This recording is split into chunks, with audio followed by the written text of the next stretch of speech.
Sim, mas o que mais em específico da indústria 4.0? Outro ponto também seria também a inteligência artificial e digitalização industrial. Hum, Verdade, ele falou também muito nesse negócio de a evolução na industrial, professor. Ele tocou bastante nesse assunto, que evoluiu bastante, né? E a tendência é ser a muitos por cento ainda para frente de mudar, né? A tecnologia humana pela tecnologia.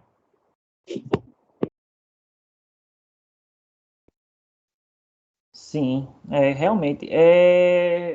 Driele e Geise querem contribuir com alguma coisa?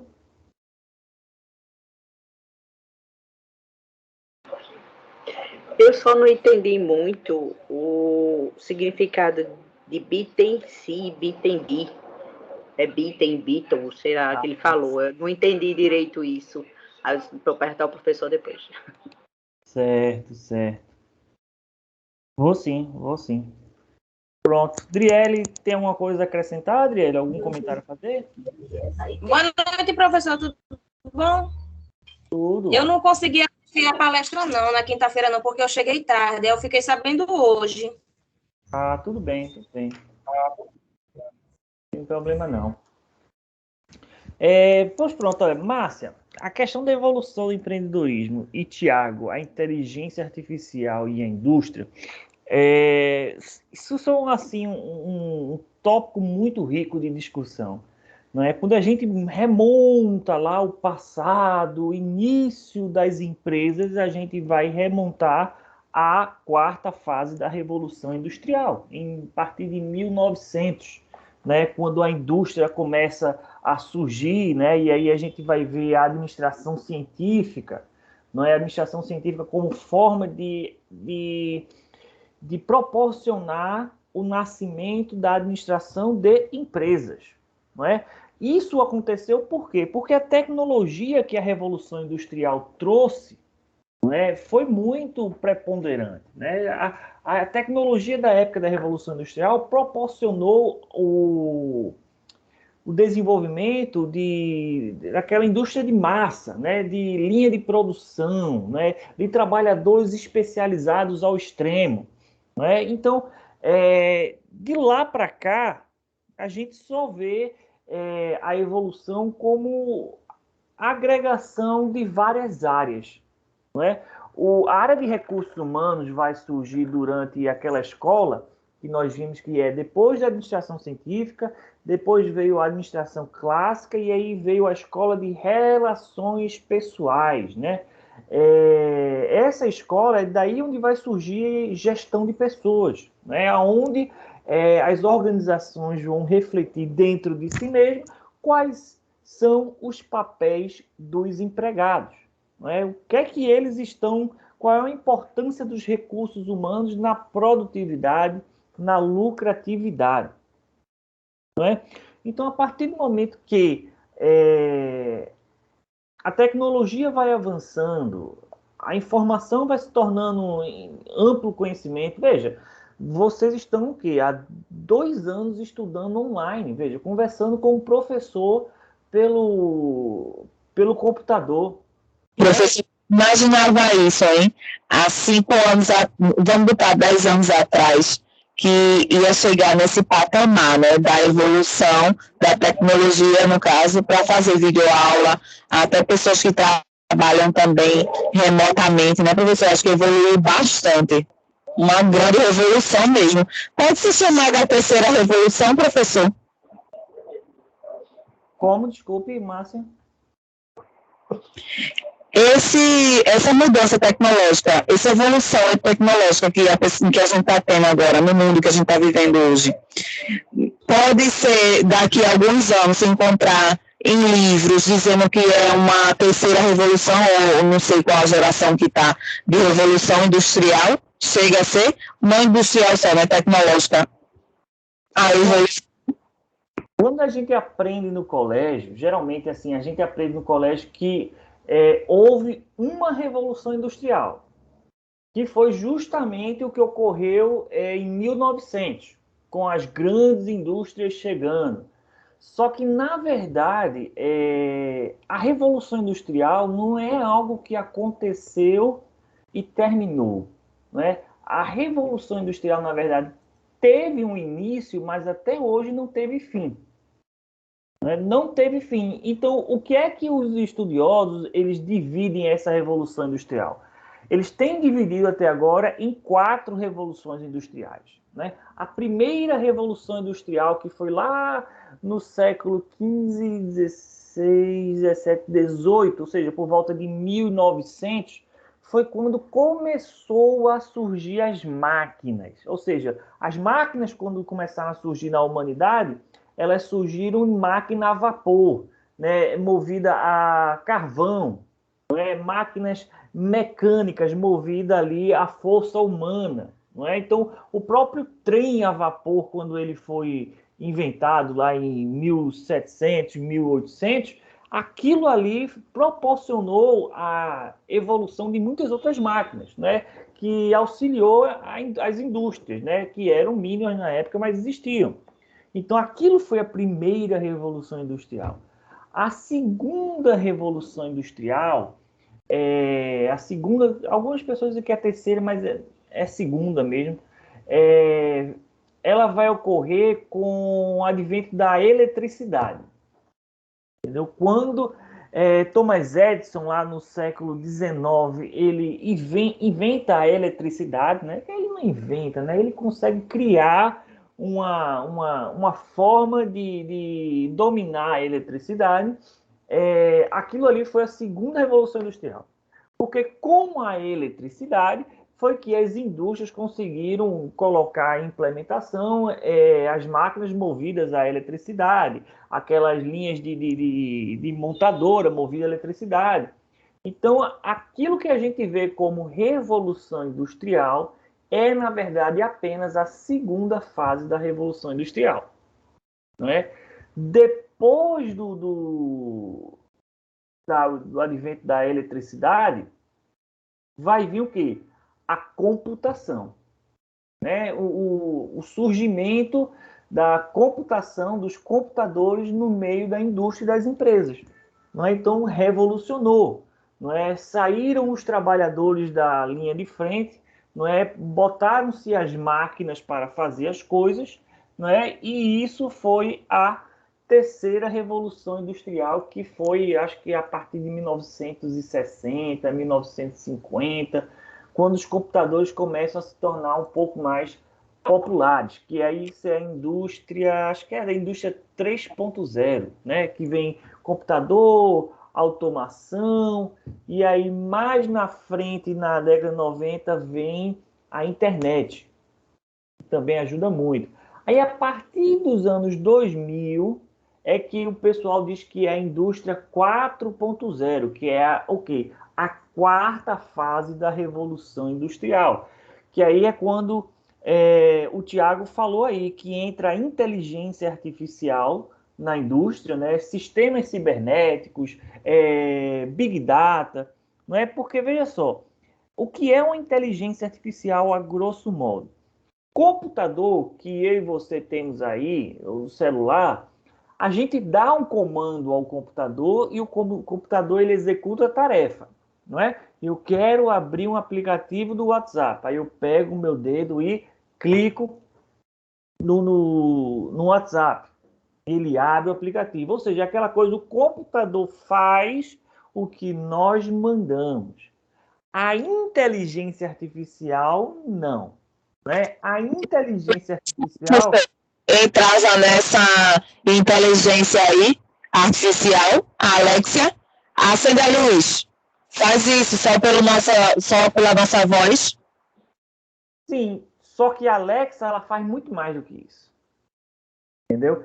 Ela executa a ordem, mas ela também toma atitudes sem lhe consultar.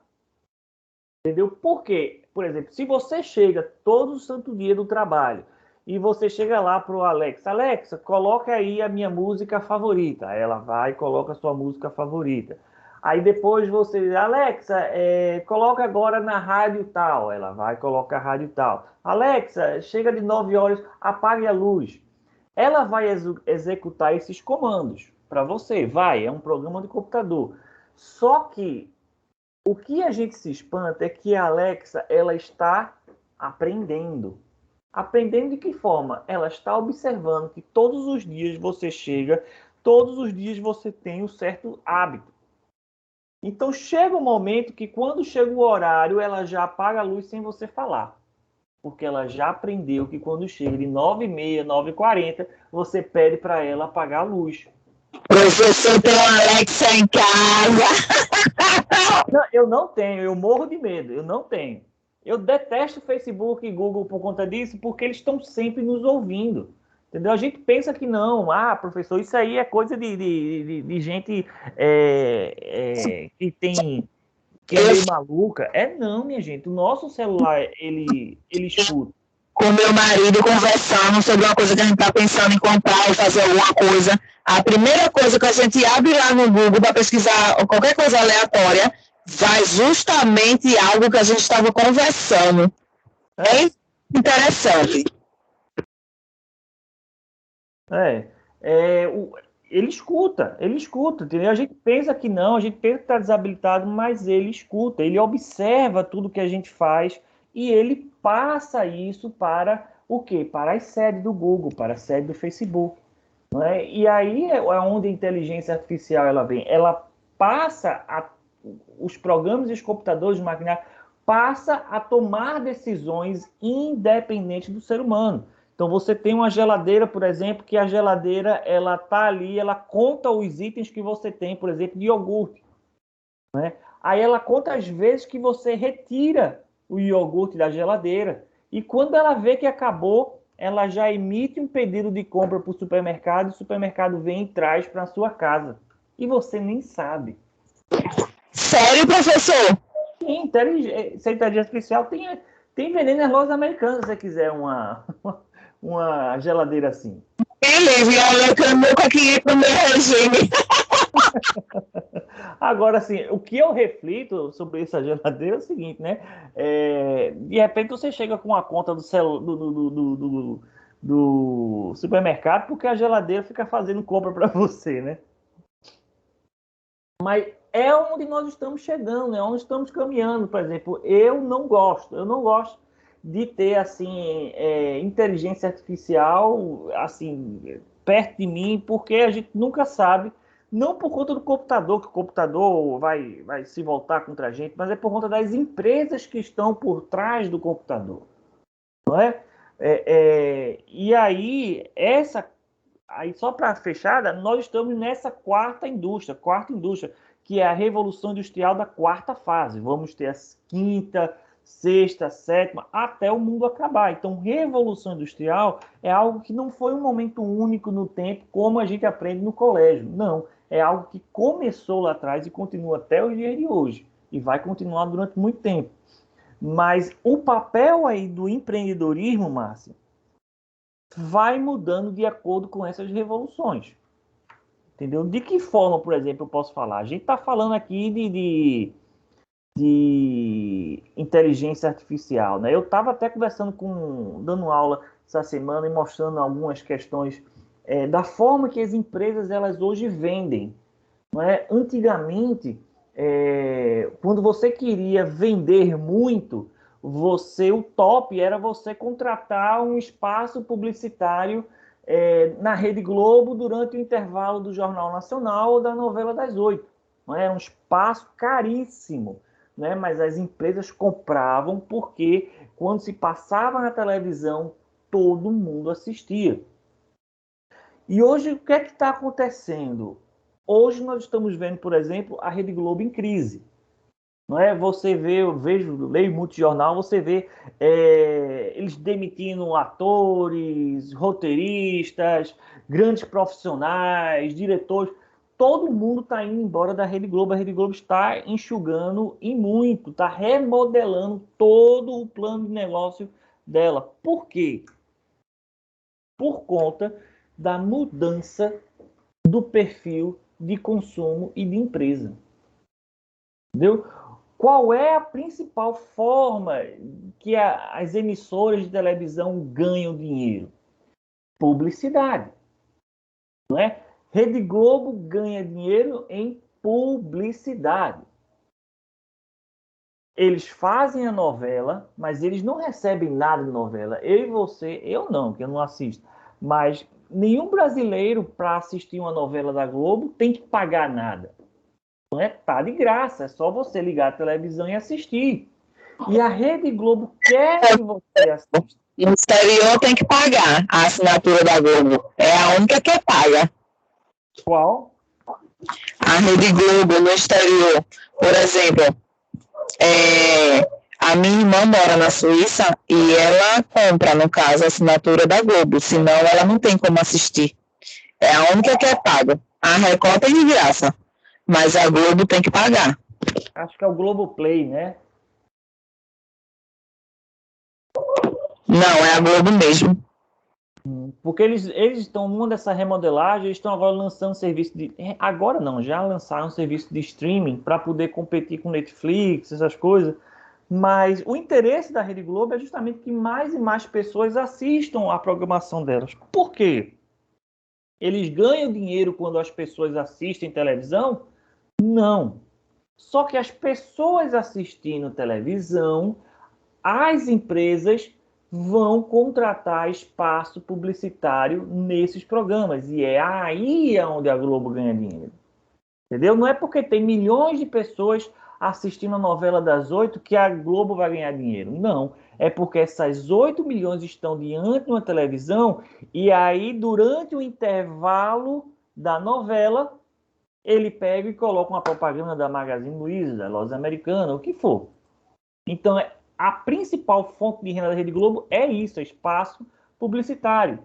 E isso está caindo ao chão. Por quê? Por conta da mudança de comportamento das pessoas. Não é? Hoje, o principal concorrente da Rede Globo e de todas as emissoras de televisão do mundo é qual? É o YouTube. É um serviço de streaming, Netflix. Você assiste o que quer, na hora que quer, quantas vezes quiser. Não é? Então, hoje, as pessoas estão deixando, principalmente a rede social. Pega um Instagram, abre um Instagram, você pisca o olho, passaram 1 hora, 2 horas. Não é? E o Google, da mesma forma. Então, para as empresas, elas têm a seguinte decisão. Eu pago caro para botar uma propaganda, uma publicidade na Rede Globo, aonde eu vou anunciar para absolutamente todo mundo que estiver vendo ali a programação, seja meu cliente ou não, seja o meu público-alvo ou não, ou eu pago bem menos e eu contrato o serviço da Google, o serviço do Facebook, e eles vão mostrar o meu produto para quem quer comprar. Ou seja, ao invés, por exemplo, da Wiz, Cultura Inglesa, pagar milhares e milhares de reais para fazer uma propaganda de televisão, contratar agência, contratar ator, contratar espaço publicitário, entendeu? Quando eles contratam o Google vai mostrar uma foto ou um panfleto virtual para alguém que colocou lá no Google, curso de inglês em Recife. Ou seja, eu já estou procurando esse curso. Eu tenho interesse em fazer o curso, o Google vai pegar então a empresa e dizer, olha, tu estás procurando, olha aqui essa empresa. Ou seja, é uma escolha cirúrgica. O Google, ele pega a sua marca e coloca em contato direto com o consumidor que está interessado em comprar o produto. Então, a sua venda é muito mais certa. Não é você anunciar algo em jornal físico ou em jornal na TV Globo, por exemplo, é você pegar sei lá, 10 mil panfletos, ir no alto de um prédio e jogar tudo para cima. Você não sabe onde vai cair, não sabe se vai cair no colo ou na frente de uma pessoa que esteja interessada em como você não sabe. Quem vai ver, quem não vai ver, se tem interesse, se não tem, não é? Mas quando você contrata esse serviço do Google ou do Facebook Facebook, que tem WhatsApp, que tem Instagram, que tem a própria rede social Facebook, que tem... Eu não sei quais são os outros, não sei se é Snapchat, enfim. Eu sou muito lerdo para rede social. Mas o Facebook, que tem essas mídias sociais, ele sabe o comportamento meu e o seu, o que a gente vê, o que a gente deixa de ver.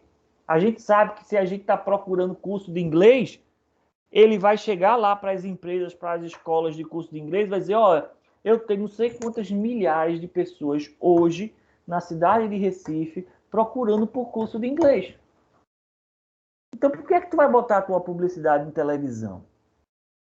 Paga para mim menos que eu vou botar a comida na frente de quem está com fome. Entendeu? Então, esse é o papel da indústria 4.0, da inteligência artificial, do Big Data, da ciência da informação e principalmente o papel do empreendedor.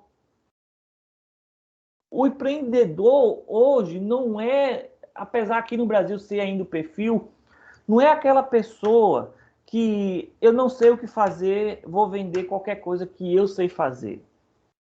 Não é?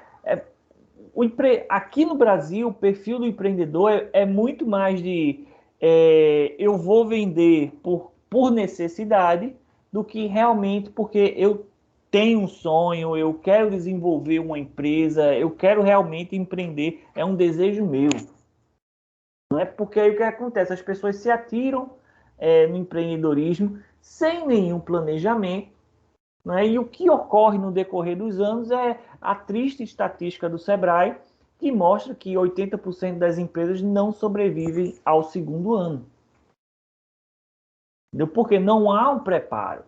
Entendeu? Essa questão do Google, do Facebook, você vê o pequeno, médio empreendedor ainda gastando dinheiro fazendo panfleto em gráfica, sem entender que a única forma de comunicação que ele tem com o público-alvo dele, hoje em dia, são as mídias sociais. Né? O dinheiro vai ser feito através disso. Então, esse é o negócio do Google e do Facebook. Informação. Tem um documentário muito inteligente, acho que eu vi no Netflix, que fala sobre redes sociais específicas, esqueci o nome, mas tem uma frase muito forte nesse documentário, que ele diz o seguinte, apenas 2 indústrias no mundo utilizam a palavra usuário, que é a indústria de drogas e de redes sociais. Não é? Você que tem Instagram, você que tem Facebook, TikTok, o que for, você é um usuário dessa rede social. Né? E esse adjetivo só é empregado por outra indústria, a indústria de drogas, usuário de drogas. Estou dizendo que a rede social é uma droga, mas estou dizendo o seguinte, que quem são os clientes do Instagram? Né? Nós usamos o Instagram, mas nós somos clientes do Instagram? Nós somos clientes do Facebook? Nós somos clientes do WhatsApp? Não. Nós somos os usuários. Quem são os clientes dessas organizações? Por que cliente? Porque cliente é quem paga para adquirir um produto ou um serviço. Você paga para usar o Facebook? Não. Você paga para usar o Instagram? Não. Você paga para usar o WhatsApp? Não. Como é que essas empresas ganham dinheiro? De quem elas ganham dinheiro? Quem são os clientes que pagam para essas empresas? Não é? E se nós não somos os clientes, se nós somos usuários, então, na verdade, qual é o nosso papel nessa transação? Você tem a empresa, você tem os clientes, e qual é o nosso papel aí no meio? O nosso papel é que nós somos o produto que o Instagram vende?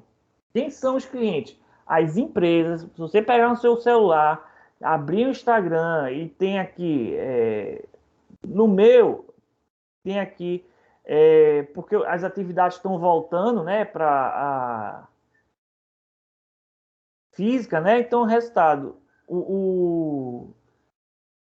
eu fui abrir o meu guarda-roupa, estava tudo com mofo já, né? E a triste notícia é que eu engordei 5 quilos, ou seja, minha roupa nem cabe mais em mim. Aí, resultado, eu disse, não, vou ter que comprar uma camisa social para poder me apresentar, para não chegar nos cantos com as camisas tudo apertadas, assim, né? Aí, resultado, no meu Instagram eu abro só camisa, marca de camisa, loja de camisa, loja... Ou seja, essas empresas é que estão pagando para o Facebook, que é dono do Instagram, para o Instagram colocar reportagem não, publicidade de camisa para quem está comprando camisa. Então, as empresas que a gente vê em anúncios no Instagram, essas empresas são os clientes do Instagram. E nós somos o produto que o Instagram está vendendo. Entende? O Instagram chega para uma loja de camisa e diga, olha, eu tenho aqui o meu usuário, Kevin Cossino, que ele estava digitando aqui camisas sociais. Ou seja, ele está interessado em comprar camisa social. Tu quer que eu coloque a tua loja aqui na frente? Se tu quiser, contrate meu serviço que eu coloco. Ou seja, ele me vendeu. Ele tem a informação que eu estou procurando. Ele vendeu essa conexão para a loja. Entendeu? Então, este é o papel do novo empreendedor. Entender como é, principalmente, o empreendedor hoje ele tem que ter conhecimento em finanças e marketing. Entendeu? E aí, marketing, a gente não fala de marketing. Marketing é quando a pessoa faz uma propaganda e vende. Isso é marketing. Não. Marketing como estudo do mercado. Você conhecer o seu cliente, a melhor forma de chegar nele, a sua concorrência. Entendeu? Então, como a gente está falando de informação, de inteligência artificial, computação, quem é empreendedor hoje tem que dominar a informação. Tem que estudar. A grosso modo, tem que estudar. Não basta só fazer algo legal, não basta só ser um artesão muito talentoso, não basta. Tem que dominar a informação, como chegar, como vender. Eu já fiz um trabalho muito legal com os artesãos lá de Tracunhaém, zona da Mata Norte de Pernambuco, depois de Carpina e antes de Nazaré da Mata. Tracunhaém, famosíssimo por artesãos de escultura de barro, tudo de barro que eles fazem, trabalho belíssimo. E aí, pela universidade, não uma nação, mas outra, a gente fez um trabalho muito legal em fazer um treinamento com os principais artesãos de como eles poderiam exportar diretamente as obras dele para clientes na Europa. Por quê? Porque tinha um tal de atravessador que ele abordava os artesãos, comprava as peças. Então, tipo, se o artesão tinha lá uma telha, onde se faz peixe, por exemplo, e ele cobrava 5 ou 10 reais, ou seja, um valor bem baixo, não é? Esse atravessador fazia o cara vender ainda mais barato. E aí, como ele tinha um conhecimento de como exportar pelos correios ou através de transportadora, ele entrava em contato com lojas lá fora na Europa, que gostam muito de trabalhos assim, e vendia a milhares de reais.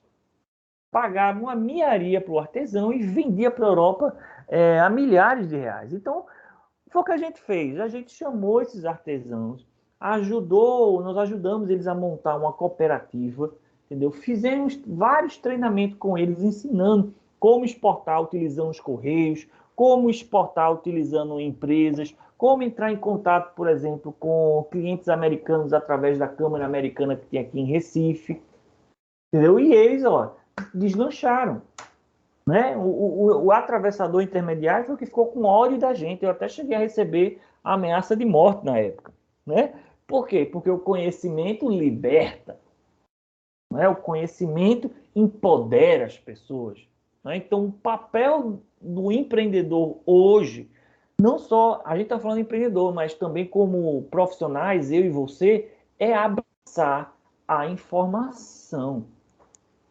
Entendeu? Não, infelizmente, para alguns, hoje nós não temos como chegar e dizer eu não gosto de estudar, não suporto estudar, não vejo a hora de terminar esse curso superior para eu me livrar disso. Não tem como, minha gente. Entendeu? Quando eu era, eu acho, pirraia lá, eu tinha esse sonho, eu odiava colégio. Eu dizia, meu Deus do céu, eu não aguento mais, eu não vejo a hora de terminar o colégio e fazer uma faculdade, uma universidade e pronto. Nunca mais ter que tocar num livro na minha vida. Eu toco no livro hoje todo santo dia. E eu vou dizer a vocês, eu amo. Mas não é porque eu sou professor, não. Mas é porque eu aprendi na minha vida que quanto mais eu estudo, mais eu tenho oportunidades de aumentar a renda, de conhecer coisas, de melhorar o meu trabalho. Entende? E isso é a realidade hoje de todo mundo. Entendeu? Quem para de estudar, para profissionalmente. E aí as pessoas que vêm atrás estudando passam na frente. Entendeu? Então, informação, quem está terminando o curso agora de recursos humanos, eu sinto muito. O que eu aconselho a vocês é, vai parar aqui não. Vocês vão ter que prosseguir. Mas eu vou fazer o quê, professor? Olha, procura alguma coisa que tu gostou aqui desse curso de recursos humanos, entendeu? E te especializa nisso. Ah, professor, mas eu fiz só para fazer. Na verdade, a minha área, o que eu queria fazer era informática. Só que aí, como esse curso de recursos humanos era só 2 anos, como tem um colega de vocês que me disse isso, ele não está na aula, por isso que eu estou falando dele, ele disse isso, eu fui porque eu fui forçado, porque eu queria realmente era fazer sistema de informação. Eu digo, pronto, termine o curso de recursos humanos e aí você inicia agora um curso de sistema de informação. Entendeu? O que é que muita gente faz nesses cursos tecnológicos da Uninassal? Já falei isso com vocês. Termina o curso de RH, aí entra no curso de contabilidade ou entra no curso de administração. Entendeu? Porque com o curso tecnológico você consegue matar metade desses outros 2 cursos. Entendeu? E aí, com mais 2 anos, você termina também um curso de administração, um curso de contabilidade, né? E aí você sai com um diploma de um curso superior em administração, mais esse que vocês estão fazendo, que também é uma especialização em recursos humanos. E aí? E para aí, então, professor? Não. Você tem que estar sempre aprimorando sua habilidade, e é assim que você vai crescer na vida. Porque a regra do universo e do mundo hoje é informação. Quem tem informação ganha dinheiro. Quem não tem informação fica parado. Entendeu? Então, esse é o nosso papel do empreendedorismo. E aí, só a dúvida de Geis é a respeito do B2W e B2B, né? Que em inglês eu acho que foi quando ele falou lá, é B2B e B2W. O que é B2B e B2W? Deixa eu até compartilhar aqui minha tela, porque aí fica melhor se eu colocar aqui para todo mundo ver.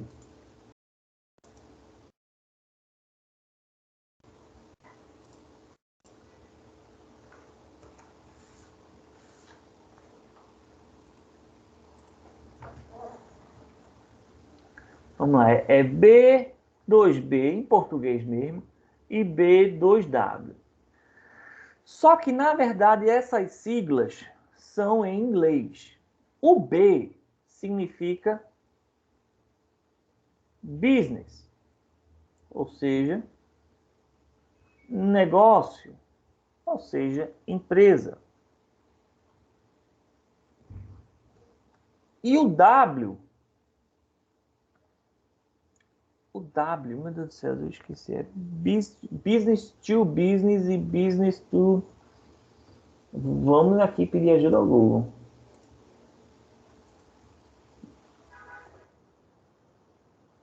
B2W.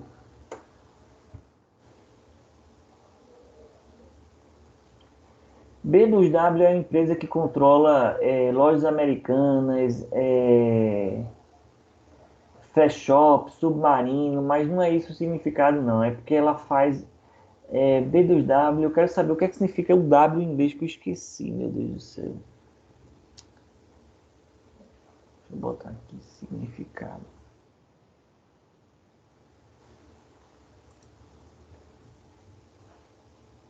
Business to World. E o W significa world, que significa mundo. Então, esse B2B significa business to business.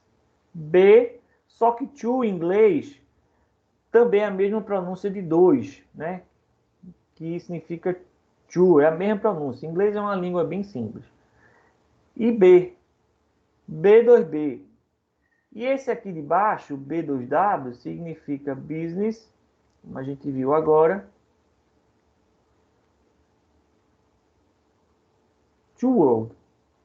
Então, isso são siglas que vai envolver logística e marketing. De que forma? Quando uma empresa tem um negócio com outra empresa, ou seja, você trabalha numa empresa que contrata um fornecedor de papel A4 de impressora, né? Então você contrata, por exemplo, como é o nome da empresa aqui na mente? Enfim, uma empresa que vende material de escritório. Essa empresa passa a ser a sua fornecedora. Ou seja, é a sua empresa diretamente com outra empresa. Então, o modelo de negócio se chama B2B, Business to Business, negócio para negócio. A B2W é diferente. A B2W é quando uma empresa ela se comunica e faz negócios ao mesmo tempo com o mundo inteiro. Então, uma modalidade muito popular que se chama da B2W é de marketplace. O que é um marketplace? Marketplace é uma forma que os grandes varejistas, como lojas americanas, a Magalu, Submarino, e vários outros grandes varejistas, eles têm produtos próprios deles, que as lojas americanas vendem no estoque dela, mas ela também abre a plataforma online dela para que outras empresas vendam produtos dela. Então, vou pegar aqui um exemplo. Vamos abrir aqui, sem querer fazer propaganda das lojas americanas, mas vamos lá. Americanas.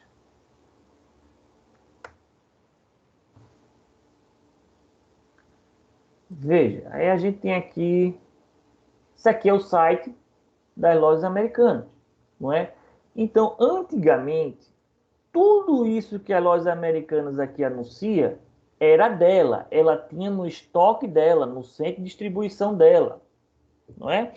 Só que hoje não é mais assim, porque pelo modelo B2W, essas empresas elas abriram o site delas para que outras lojas, outros produtores vendam também os seus produtos no site.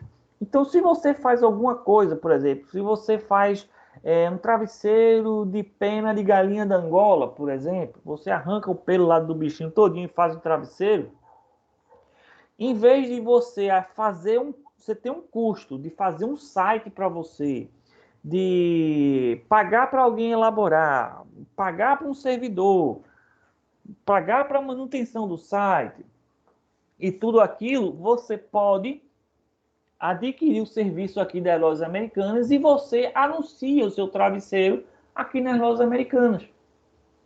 Entendeu? Então, se você... Isso acontece muito, com, por exemplo, com máscara.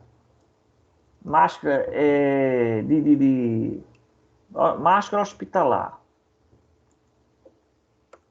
Vou botar aqui.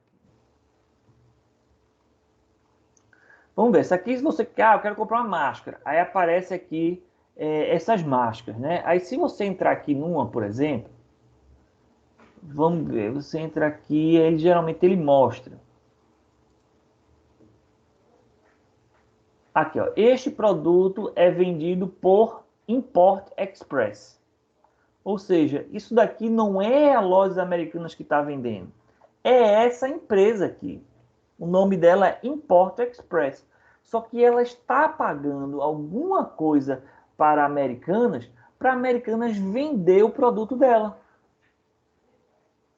Entendeu? Então, alguns produtos são vendidos pela própria Lojas Americanas. Mas outros não. Então, essa forma aqui, aqui, ó, essa outra marca aqui, ó, esse produto é vendido por USA Magazine, né? Ou seja, quem está vendendo essa máscara não é a Americanas, é essa empresa aqui, USA Magazine, não é? Que está usando a plataforma da Americanas para anunciar o seu produto. Então, isso é a modalidade B2W. Entendeu? No caso, a Americana e outras empresas também estão abrindo para os microempreendedores também, né? Digamos, eu tenho um produto, eu posso também oferecer tanto nas Americanas como na Magazine Luiza e assim por diante, né?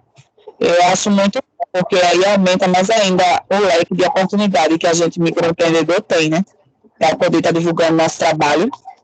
Exatamente, Márcia. Agora só não sei dizer assim como se eles cobram percentual, se eles cobram assinatura. Isso aí é porque eu realmente nunca não sei. Mas aí aquela coisa, existe um lado negro nessa transação B2W também, que eu vou lhe dizer que acontece, por exemplo, na Amazon. A Amazon também é um modelo de negócio B2W. Ela vende produtos dela e vende produtos também de outras pessoas, né? Do empreendedor. E aí a Amazon, ela responde processo nos Estados Unidos por concorrência desleal. Por quê? Digamos que você venda esse travesseiro, não é? Que você produz um travesseiro legal, você faz a fronha de crochê, você faz uma coisa muito bem artesanal, muito bem assim, uma coisa bem diferente. Aí você, sabe uma coisa, eu vou entrar em contato com a Amazon para a Amazon vender o meu travesseiro, né? E eu posso usar a plataforma deles para anunciar o meu travesseiro. Aí você vai e contrata o serviço da Amazon, a Amazon passa a vender o seu travesseiro e aí você tem ali um contato com milhões de pessoas do mundo todo que podem adquirir o seu travesseiro. E aí o seu travesseiro começa a bombar. A galera começa a comprar. Só que as pessoas estão comprando através de onde? Do site da Amazon. Ou seja, a Amazon ela está colhendo a informação de quanto tu está vendendo. Porque toda vez que alguém clica lá em comprar, toda vez que alguém clica lá no teu travesseiro, ela está vendo o quê? Colhendo quem tem interesse. Ou seja, eu cliquei no travesseiro, ela contou lá, epa, uma pessoa tem um interesse pelo travesseiro. Aí eu peguei, comprei o travesseiro. Aí ela lá registrou, olha, uma compra de travesseiro. Ou seja, ela tem essas informações a respeito do teu produto. E quando ela vê que o teu produto está bombando, ao invés de ela chegar e apenas ser remunerada por uma comissão que tu paga ela pode chegar e dizer, sabe uma coisa, eu mesmo vou vender esse travesseiro com a minha marca Amazon. Aí ela chega para tu e fala, Márcia, vê só, tô vendo que teu travesseiro tá vendendo muito. Vamos fazer um negócio? Por que é que tu, ao invés de vender através da gente, você não vende para a gente? Ou seja, você vai pegar todo o teu estoque e vai vender apenas para a Amazon. E a Amazon vai pegar o teu travesseiro, botar lá um carimbo dizendo que o produto é delas. É dela, da Amazon, né? E aí as pessoas pensam que foi a Amazon que fabricou, que a Amazon tem uma fábrica de travesseiro de pena de galinha da Angola. E não é. É a Márcia que continua produzindo esse travesseiro, só que tudo que a Márcia faz, ela agora repassa para a Amazon e a um preço muito barato, né? Porque a Amazon está comprando seu estoque todo. E a Amazon pega lá a sua margem de lucro que ela bem quer e ela passa agora a vender esse travesseiro. O travesseiro é dela, é da marca dela. Você se torna fornecedor dela e não mais um vendedor. Entendeu? E aí você pode concordar com isso. Para você, se você julgar ser um bom negócio, você pode concordar. Mas se você não concordar, se você chegar a dizer, olha, Amazon, eu não tenho interesse. Entendeu? Eu quero continuar com a minha loja, com a minha marca, vendendo diretamente, apenas utilizando o teu site. Aí a Amazon ela vai chegar e dizer, tá certo, você não quer, posso fazer nada. Aí o que é que a Amazon faz? O que é que ela tem feito e ela está sendo processada por isso nos Estados Unidos? Ela está pegando esses produtos que os produtores se recusam a vender a ela entra em contato com a indústria na China e faz um produto exatamente igual. E aí a Amazon passa a concorrer contra você. Você vai ter o seu travesseiro de pena de galinha da Angola, a Amazon vai fazer então a mesma coisa. Ah, professor, mas isso é concorrência, ela pode fazer, as pessoas também fazem. Onde é que está o errado nisso? É que a Amazon, pelo fato de ser uma mega empresa, ela vai fazer de tudo para te eliminar. Primeiro, ela vai quebrar o seu contrato. Ou seja, as pessoas, quando quiserem saber do travesseiro de pena da galinha da Angola, não vai mais encontrar o seu travesseiro, porque ela não vai mais vender o seu produto. Ela vai mostrar o travesseiro dela. Segundo, ela vai pegar o travesseiro dela e botar na metade do preço do seu. E aí você pode chegar e dizer, ah, mas não tem. A Amazon, se ela botar na metade do preço, é caro para fazer esses travesseiros. Se ela botar na metade do preço, ela vai ter prejuízo assim, professor. Ela não pode fazer um negócio desse. Ela pode e ela faz. Por quê? Porque a Amazon tem dinheiro para ter prejuízo. Então ela vai vender pela metade do preço, vai ter prejuízo nesse travesseiro até ele quebrar, porque você não vai conseguir concorrer com ela. Você não tem um capital, você não tem um caixa tão forte quanto uma mega empresa da Amazon. Ela pode ter prejuízo. Ela tem prejuízo em um travesseiro, mas tem lucro em trilhões de outras coisas. Então ela absorve esse prejuízo para forçar você a quebrar. E aí, quando você quebra, você não consegue competir com o preço, ou você volta para ela e acata as condições dela, ou ela simplesmente vai chegar e dizer, não preciso mais do seu travesseiro, eu agora vou ficar vendendo aqui o meu próprio travesseiro. E depois que ela se livra de você como concorrência, aí ela pega o preço dela e sobe, bota 2, 3, 4, 5 vezes mais caro. Né? Porque aí agora ela está sozinha no mercado, ela já conseguiu lhe arruinar. Então você pode parar e pensar assim, rapaz, professor, a Amazon faz isso. Ela responde por processo por conta disso. Entendeu? E é só a Amazon que faz isso? Não. Entendeu? Então, é a questão da informação, não é? Ela lhe oferece uma praticidade, venda através do meu site, que você vai ter acesso a o mundo inteiro, B2W, né? O W de World, você vai ter acesso ao mundo inteiro. Porém, eu vou ficar de olho. Se o teu negócio bombar, eu vou querer aí entrar junto contigo. Então, Geise, B2B e B2W significa isso. A forma B2B é quando uma empresa ela trata diretamente com outra empresa, numa relação de negócio. A B2W é quando uma empresa ela presta serviço a outra, mas oferecendo a plataforma dela para que essa outra empresa tenha acesso ao mundo inteiro. Né? Então, é bem legal, né? Isso geralmente dou esse tipo de conteúdo faz tempo que eu não vejo B2D, B2W, mas é disciplina de marketing. Marketing e logística também vê isso. Mas vamos lá, pessoal, vamos lá. O debate terminou sendo bastante rico. Mas vamos lá, vamos começar a entender também qual é o papel da área de recursos humanos nessa indústria 4.0, nessa quarta fase da Revolução Industrial.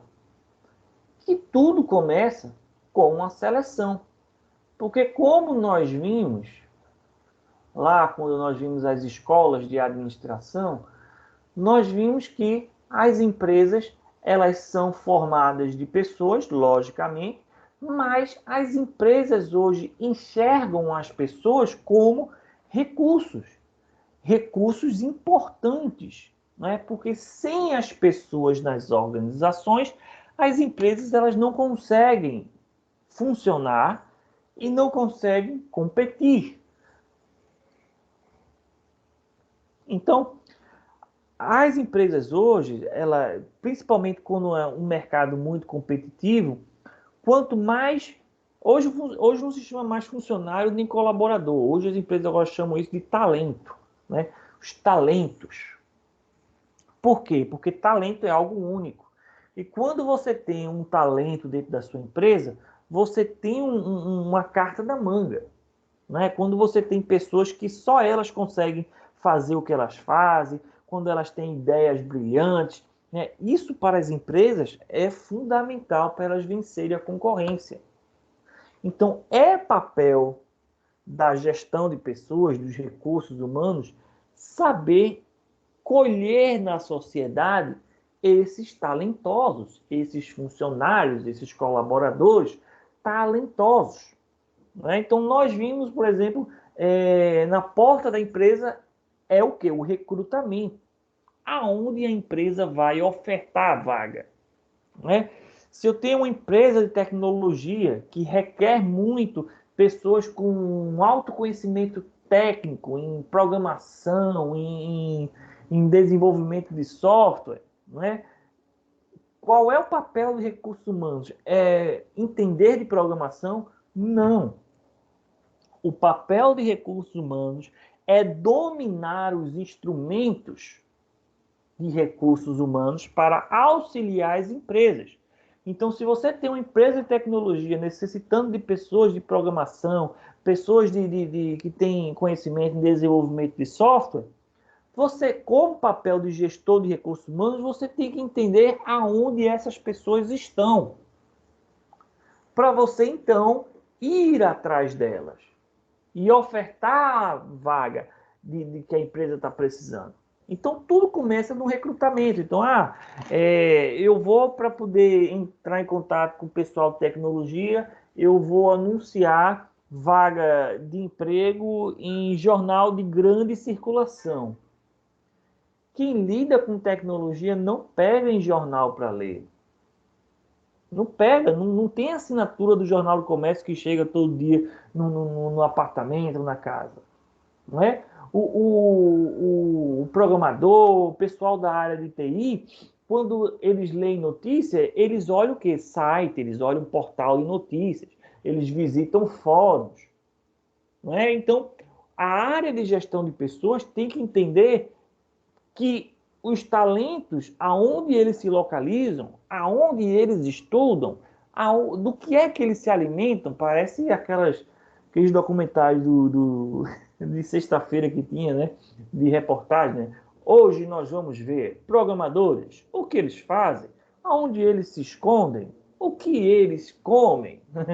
Então, a área de gestão de pessoas é entender o negócio da empresa e entender os instrumentos de gestão de pessoas para poder auxiliar a empresa a recrutar talentos. E aí, depois desses recrutamento de oferta de vaga, aí vem o que é o balé da recursos da área de gestão de pessoas, que é a seleção. Seleção é algo muito, mas muito complexo. Seleção é algo que nasce com o ser humano e eu ia dizer morre com o ser humano, mas nem na morte a gente se livra de seleção. Né? Para a gente nascer, a gente participou de uma seleção. Não é? De milhões de espermatozoides, quantos foram selecionados? Um só, eu e você. Então, nós passamos para nascer na primeira seleção que todo ser humano passa para existir, que é o quê? É a seleção que o óvulo faz do espermatozoide. Então já começa aí a seleção, não é? E depois, professor, a gente só se livra da seleção depois da morte? Não. Porque se você depender da sua fé, depender da sua religião, toda religião tem os seus conceitos do que acontece após a morte. Então, para o cristianismo, existe o céu. Quem entra no céu é todo mundo? Não, você participa também de uma seleção para entrar no céu. Né? E cada religião tem o seu conceito, e cada religião tem lá os seus preceitos do que é o paraíso, o que é o local, e qual é o processo de seleção para chegar lá. Então, nem na morte você vai se livrar de seleção. Então, te agarra com isso. Seleção é a minha e a sua vida. Mas sobre os aspectos terrenos, não é, das organizações das empresas, nós precisamos, através da seleção, encontrar o melhor candidato para a vaga que a empresa está ofertando. Deixa eu só entrar aqui um negocinho rapidinho, pessoal.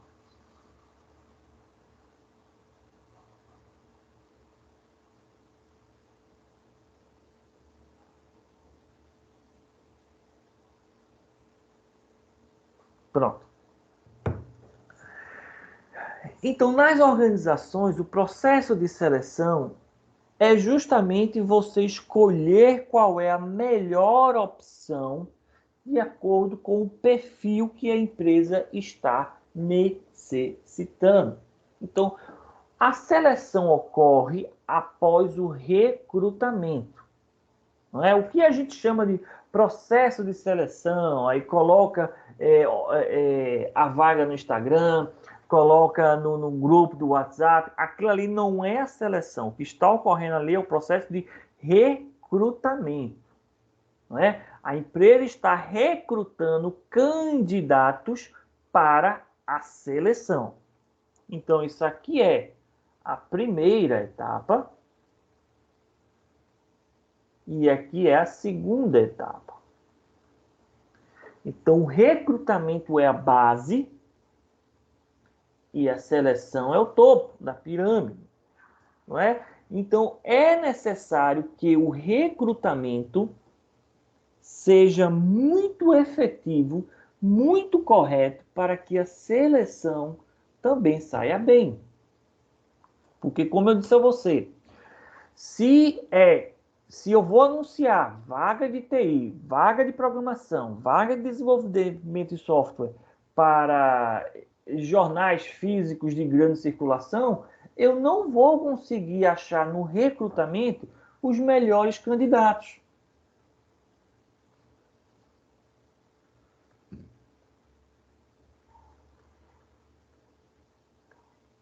Então, quem vai participar do meu processo de seleção não serão os melhores candidatos. Talvez um até passe, mas vai ocorrer em processo de seleção que as pessoas também vão dizer não tem condições, o pessoal não foram candidatos bons.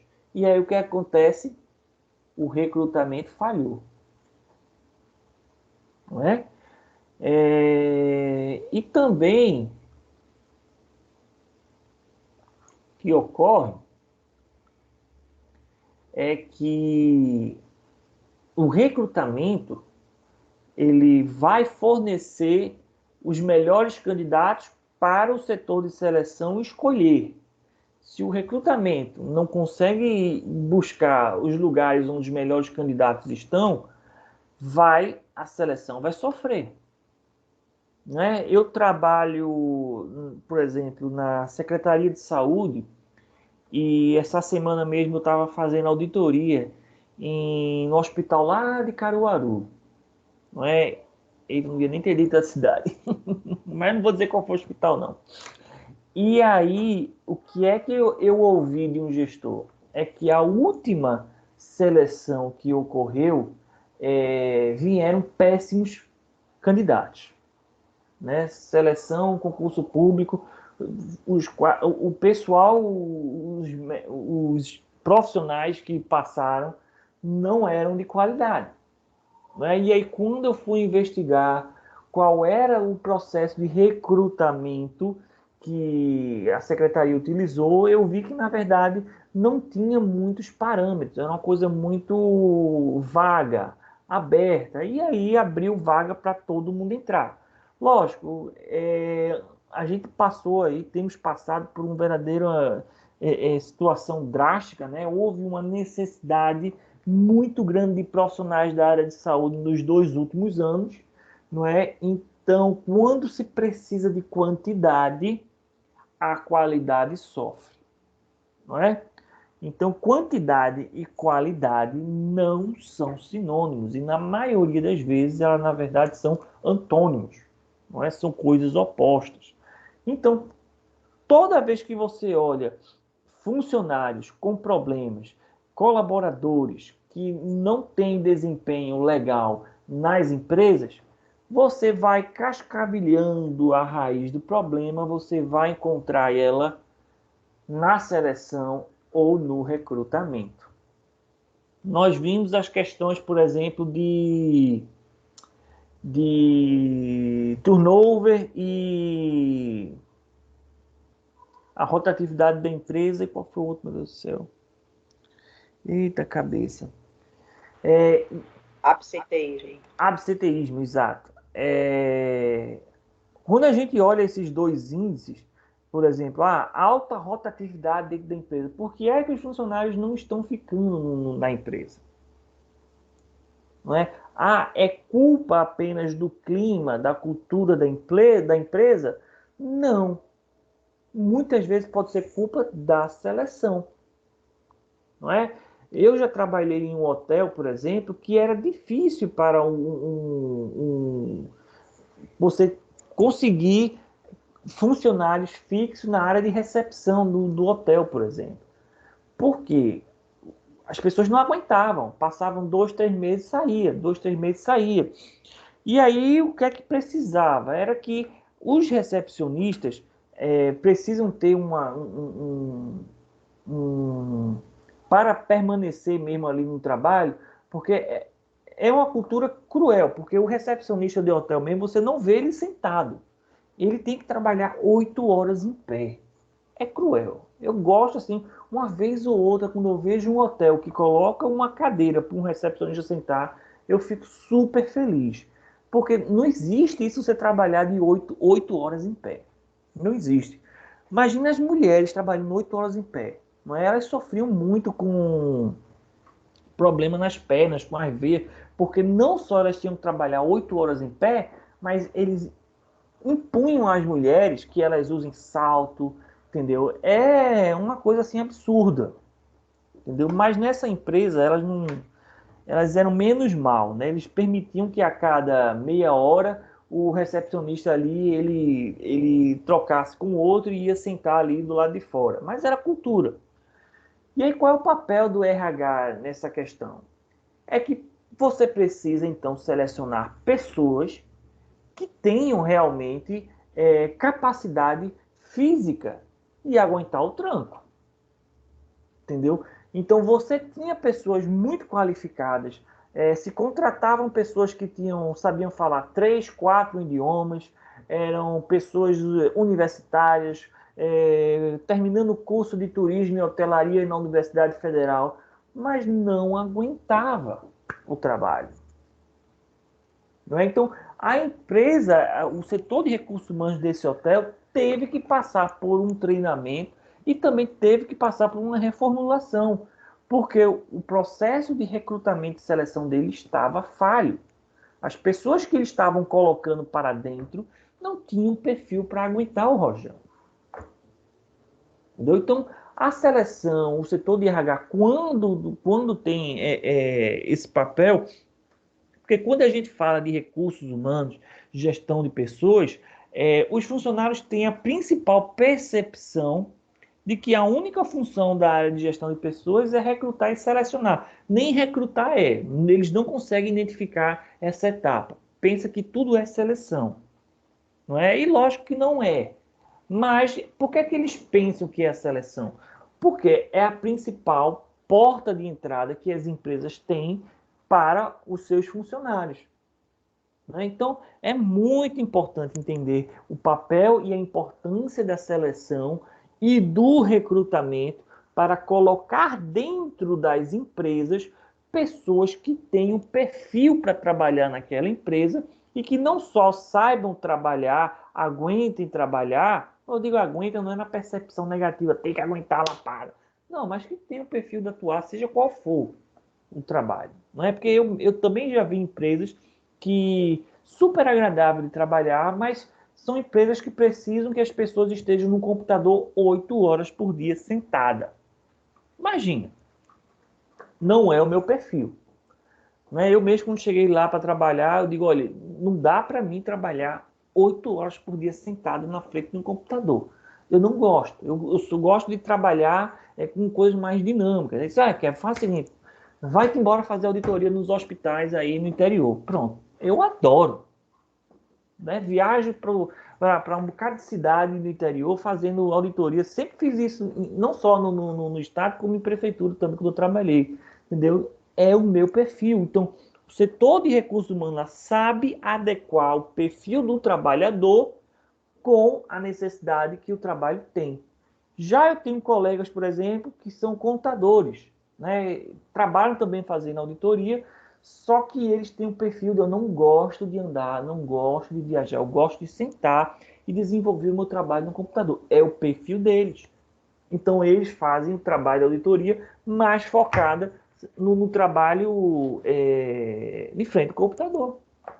Então, o setor de... mas se eu não quiser fazer isso, dizer, o trabalho é esse, Kevin, ou tu faz ou tu tá fora.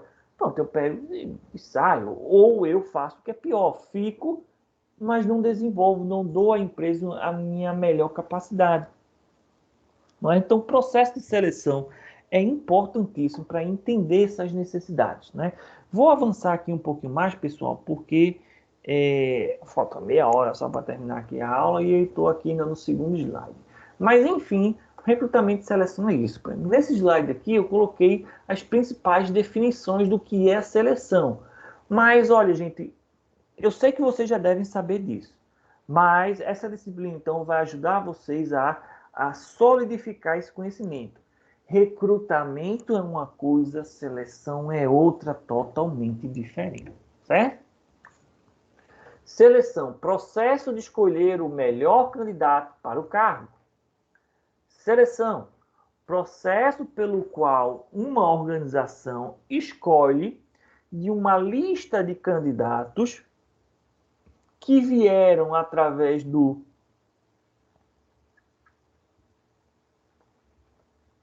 recrutamento, a pessoa que melhor alcança os critérios para a posição disponível.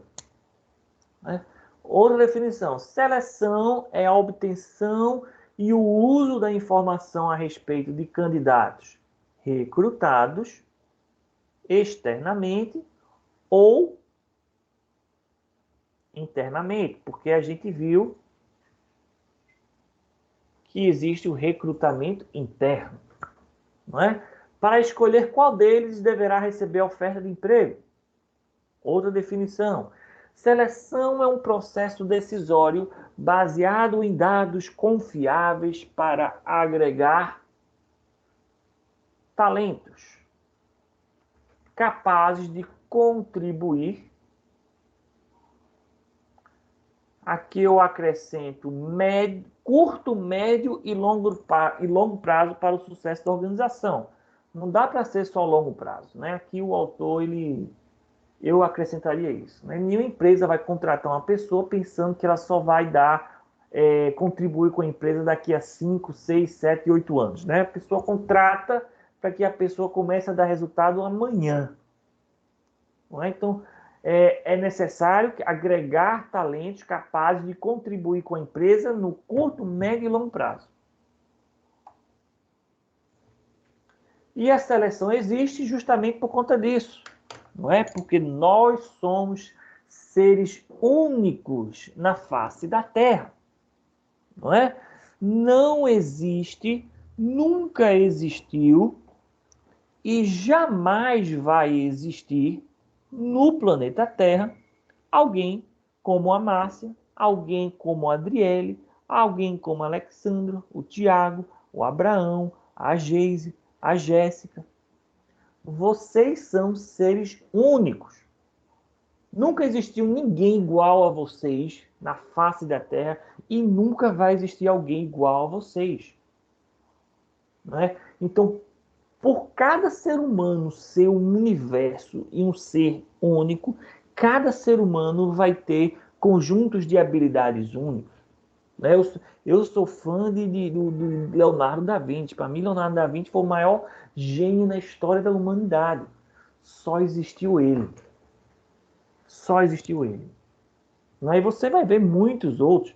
Cada profissional em cada área, seja em artes, seja na área de ciências, seja onde for, você vai ver que existem talentos únicos que não se repetem. Lógico que eu estou pegando exemplos, os exemplos. Mas também, como eu bem disse, cada ser humano ele é único. Então, pelo fato dele ser único, ele apresenta diferente de cada uma pessoa. O processo de seleção existe justamente para comparar os candidatos de acordo com a vaga. Né? E a seleção, ela vai ser baseada em competências ou em cargos. Ou seja, quando uma seleção ocorre para um cargo, é tipo, olha, existe uma vaga para analista de RH em tal empresa. Ou seja, eu estou fazendo uma seleção para o cargo. Porém, você pode fazer também uma seleção por competência, que é como, por exemplo, o que as empresas hoje fazem. As empresas hoje não querem preencher cargo. As empresas hoje querem adquirir competências. Ou seja, eu estou precisando, a empresa diz assim, olha, eu estou precisando de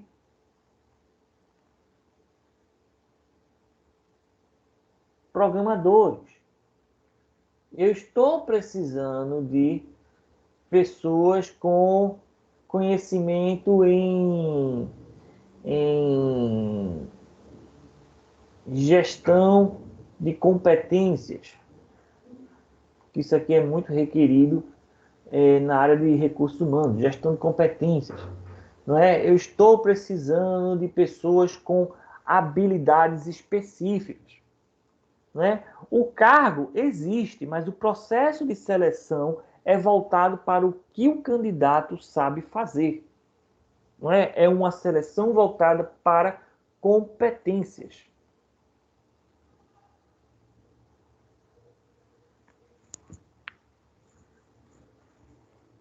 Então você vai ter a seleção que ela é feita baseada em cargos. Ela tem um objetivo primário de preencher cargos vagos. Vai ter o objetivo final de manter o nível adequado da força de trabalho, ou seja, está sempre repondo para que, eu tenho uma vaga para 10 analistas de RH. Então, a seleção ocorre para sempre manter a quantidade de 10 analistas de RH. A eficiência será na rapidez do preenchimento das vagas, ou seja, o setor de recursos humanos ele vai ser eficiente se ele repor essas vagas de uma forma mais rápida possível. A eficácia é justamente quanto tempo esses cargos vão permanecer preenchidos. Imagine, por exemplo, a empresa tem 10 cargos de analista de RH.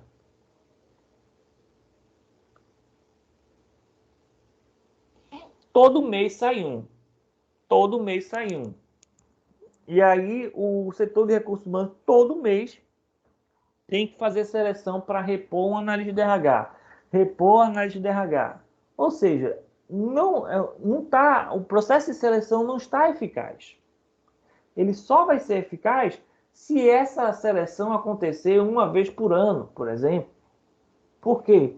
Não existe um alto índice de turnover, um alto índice de rotatividade. Um indicador apropriado para esse tipo de seleção baseada em cargas é justamente o preenchimento adequado de cargos na organização. Eu tenho sempre aqueles 10 cargos preenchidos. E o que a empresa ela vê como retorno do investimento, ou seja, o custo de manter um setor de recursos humanos, ele vai ser proporcional aos cargos preenchidos e o custo de seleção.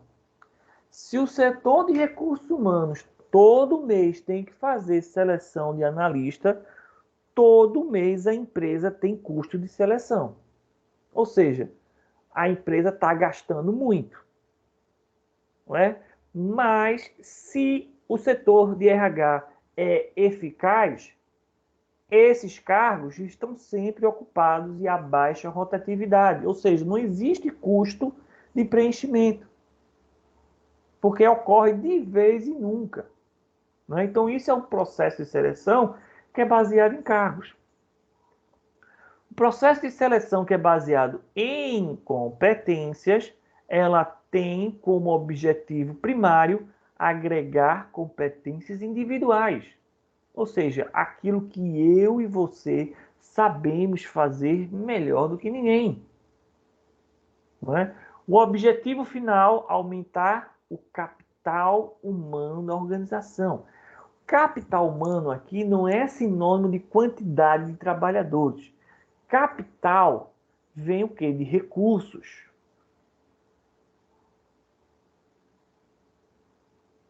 Recursos é algo que é utilizado pelas empresas para gerar lucro. Então, capital humano na organização é os recursos humanos que a empresa tem que fazem com que ela tenha lucro. Então, quanto melhor for o capital humano, maior vai ser a lucratividade dessas empresas. Mais você vai ter trabalhadores talentosos, dedicados, produtivos. A eficiência da seleção vai ser justamente a agregação de competências. Não é? Ou seja, a empresa ela tem os melhores conhecimentos, tem os melhores funcionários com as melhores competências do mercado. Por quê? Porque o processo de seleção da área de recursos humanos sabe identificar e sabe recrutar e sabe selecionar competências. A eficácia vai ser justamente essas competências sendo utilizadas para o bem da organização. E o indicador vai ser a quantidade de novas competências que a organização recebe. Ou seja, aqui nós não estamos olhando para o cargo, estamos olhando para as pessoas e habilidades.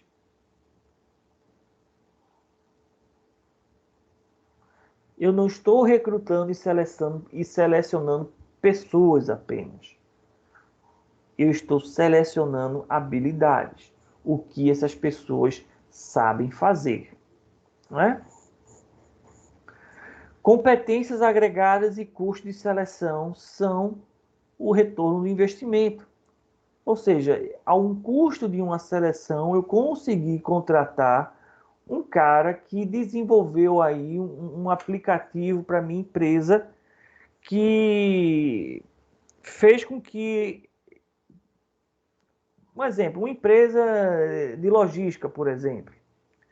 Essa empresa sempre trabalhou com grandes estoques, ou seja, a empresa tem um custo muito alto com estoque. Aí, lá no processo de seleção, a empresa diz para o setor de RH, olha, eu estou precisando de pessoas que entendam, por exemplo, de programação para desenvolverem um sistema interno de gestão de estoques. E aí, o setor de RH vai no mercado, recruta e seleciona um cara muito inteligente. E esse cara faz um dos melhores sistemas de gestão de estoque que essa empresa já viu. E com esse sistema de gestão de estoque, a empresa consegue economizar milhares de reais. Ou seja, o que a competência, a habilidade que esse cara trouxe para a empresa, a economia, superou e muito o custo que a empresa teve de selecionar esse cara. Então a empresa teve um alto retorno sobre esse gasto.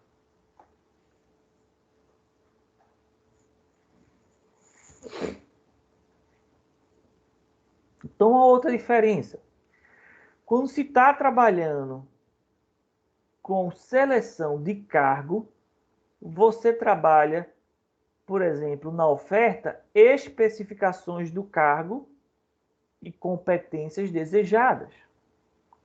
E aí, o que o cargo vai requerer da pessoa e qual é a principal competência desejada. Ou seja, aqui eu estou precisando de uma pessoa que entenda de planilha de Excel. Então, o cargo vai ser analista de RH. O cargo requer que esse analista domine Excel. E aí, o que a pessoa vai fazer? Analisar a descrição do cargo para saber quais os requisitos que esse cargo exige do seu ocupante ou definição das competências. Ou seja, o cargo requer que eu trabalhe das 8 até as 17. Eita, eu botei 15. Que eu domine o Excel. Eu preciso que as pessoas se adequem a essas características para ocupar o cargo de analista de RH. Quando a seleção é voltada para a competência, a habilidade, ela vai ser voltada pelas características do candidato. O que é que esse candidato vai oferecer? O cara domina o Excel, mas não só Excel, mas ele domina instrumentos de business intelligence. Ele também entende em programação de desenvolvimento de software. Não é? E aí o RH, além de entender o que é que o cargo precisa para adequar os candidatos, o RH vai ter que entender de técnicas de seleção para saber como recrutar e como selecionar o melhor candidato que tenha essas características.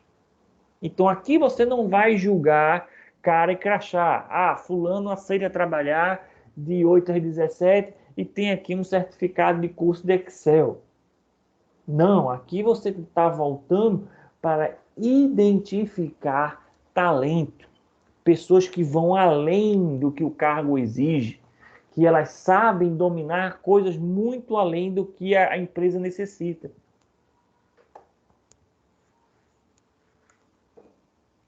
E aí é importante, é necessário que o gestor de RH, o gestor de recursos humanos entenda de programação? Não. Como eu disse a vocês no início da aula, vocês, analistas, técnicos de RH, têm que saber dos instrumentos de vocês. Você não vai julgar, vou fazer uma seleção de programador. Eu tenho que entender de programação HTML, eu tenho que entender sobre programação Java. Professor, não sei nem para onde isso vai. E você não precisa saber. O que você faz é prestar consultoria para o setor que está precisando desse RH. E aí é onde tem uma mudança de paradigma muito importante na área de recursos humanos. Porque antigamente se depositava no setor de recursos humanos a responsabilidade única de recrutar e selecionar. Então você, quando entrava na seleção, preste atenção nas seleções que vocês forem fazer, se isso ocorre. você se depara com funcionário do RH, um psicólogo, não é? E só, ou seja, só tem gente do RH. Isso é uma empresa deficitária. Isso é uma empresa que não utiliza gestão estratégica em gestão de pessoas. Porque o principal papel do analista de RH, de gestão de pessoas, é prestar o que se chama de função de staff, ou seja, consultoria. O RH tem que sentar com o setor que necessita desse profissional, ou seja, é do setor de TI. O profissional do RH tem que sentar com o gerente do TI e dizer, olha, qual é o perfil, qual é a competência que você necessita, não é? O que é que você quer especificamente que o candidato tenha. E aí, por esses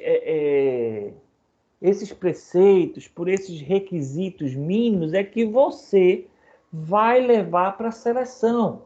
Então, durante a seleção, você vai utilizar os seus instrumentos. Você vai utilizar instrumentos de recrutamento que você conhece, você vai utilizar as técnicas de seleção que você conhece, entendeu? E quem vai participar dessa seleção tem que ter o cara do departamento de TI. Ele tem que participar da seleção. De uma vez eu tive um aluno, ex-aluno, que ele tinha um sonho de trabalhar em uma empresa de TI. Vou nem dizer, é porque quando eu estou dando aula, eu sempre dou nome aos bois. Mas desde quando a gente fala, tá dando aula online, eu não posso estar dando nome de empresa, não posso estar falando nome de pessoas. Mas nesses 2 anos eu ainda não consegui controlar isso. Vem na boca falar o nome da empresa, vem na boca, mas não vou dizer não. Mas também não interessa saber. É porque é só. Eu gosto de dar detalhe das histórias. Mas esse meu ex-aluno, ele tinha um sonho de trabalhar em uma empresa. E aí ele não conseguia participar, porque essa empresa tem um perfil assim de eles só fazem recrutamento e seleção de estagiário, não é?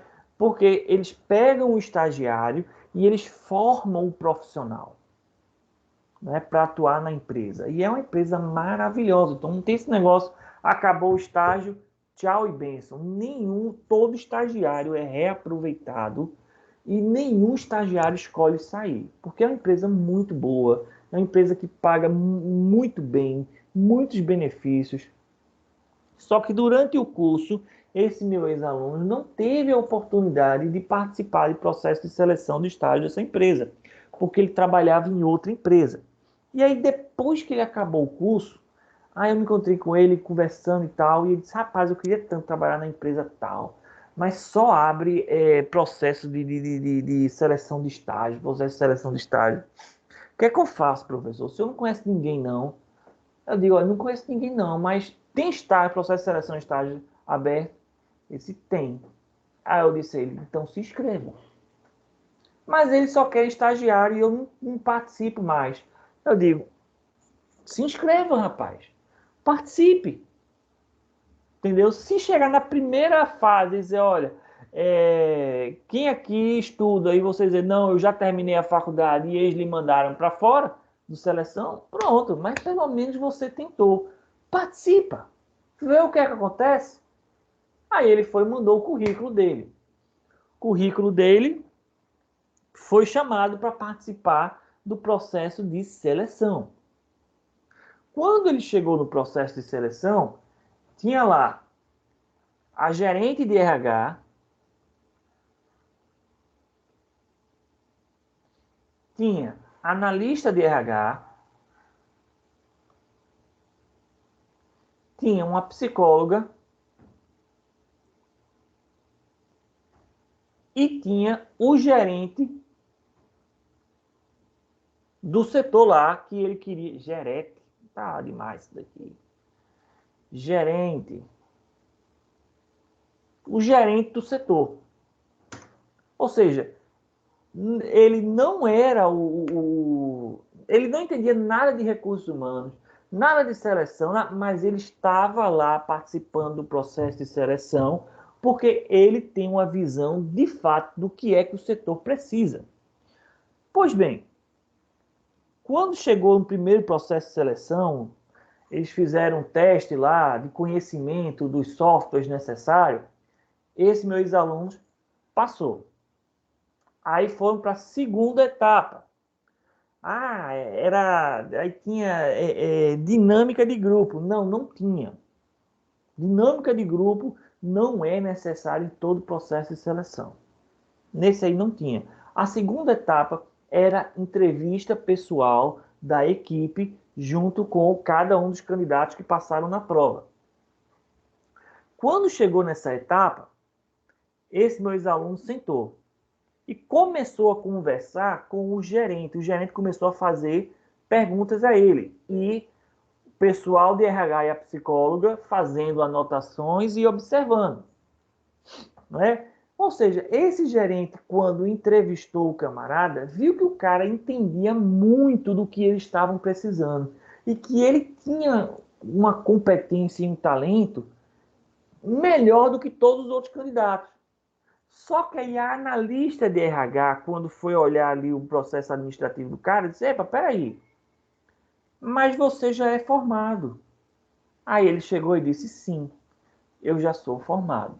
Eu sei que a vaga é para estágio, mas eu gostaria muito de trabalhar nessa empresa, entendeu? Eu sempre tive assim, um desejo de trabalhar nessa empresa, e como vocês não abrem processo de seleção, o que tem era esse de estágio, eu vim aqui participar, esperando o melhor. Mas, de fato, se vocês quiserem me eliminar, eu entendo. Mas eu vim participar porque eu quero trabalhar nessa empresa. E aí, depois de tudo, né, ele saiu. E aí o gerente conversando com o gerente da área, conversando com o pessoal da RH, e disse: olha, eu sei que a vaga é para estágio, mas eu quero esse menino. Mas o anúncio que a gente fez é para estágio, como é que a gente vai fazer? É isso, olha, eu não sei como vocês vão fazer, mas eu quero esse menino.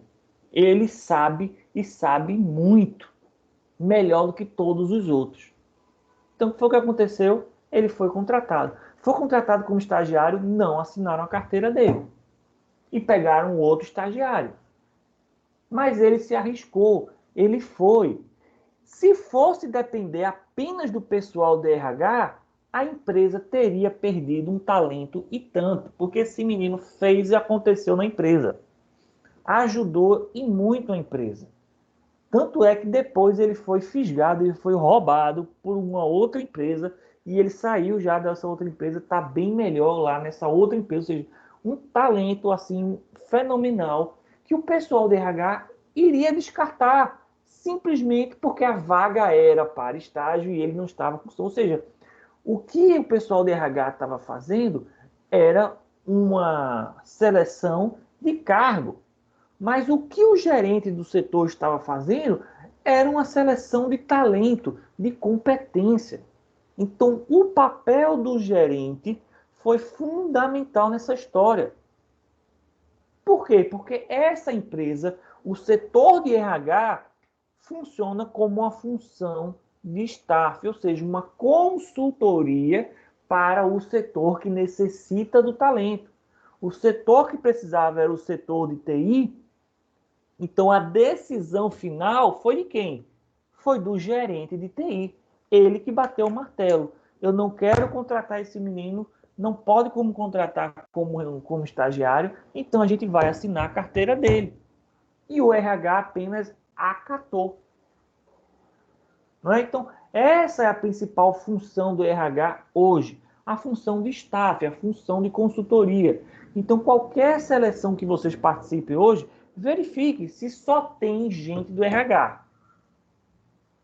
Não é? Eu lembro, por exemplo, no meu processo de seleção da Uninasal, eu tinha um analista de RH me selecionando, eu tinha um pedagogo me selecionando, eu tinha a coordenadora do curso e um professor participando. Ou seja, uma coisa bem ampla. Pessoas de várias áreas ali me julgando. E o pessoal de RH estava só prestando consultoria. A decisão foi da coordenadora do curso, que disse, eu quero trabalhar com esse menino, eu quero trabalhar com o professor Kevin. Ele, para mim, é que vai aqui satisfazer minha necessidade. Tá certo? Se fosse só o pessoal de RH, então aí você já vê que o pessoal de RH está precisando de muita gente boa, viu? Porque não tá bem. Né? Processo de seleção que só tem pessoal de RH só serve quando é para selecionar pessoas para trabalharem no RH. Porque se for para trabalhar em qualquer outra parte da empresa, a decisão final tem que ser do gerente daquele setor. Então, essa é a principal função, staff, que o setor de RH tem.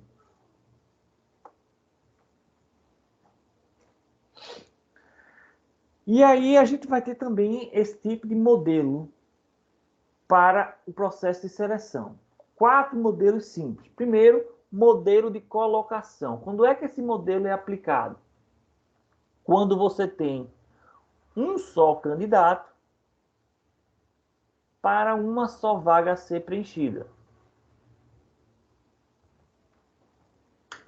Isso acontece muito quando a pessoa chega para ser contratada por indicação. Entendeu? Existe uma vaga aberta vamos lá, na lista de RH.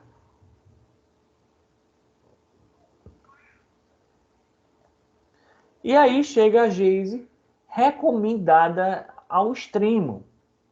Entendeu?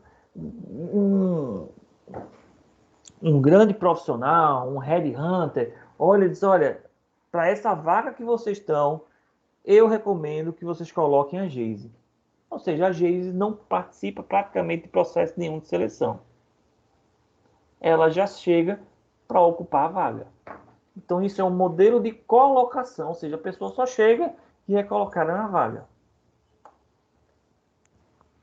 O modelo de seleção é quando você justamente tem vários candidatos em uma só vaga.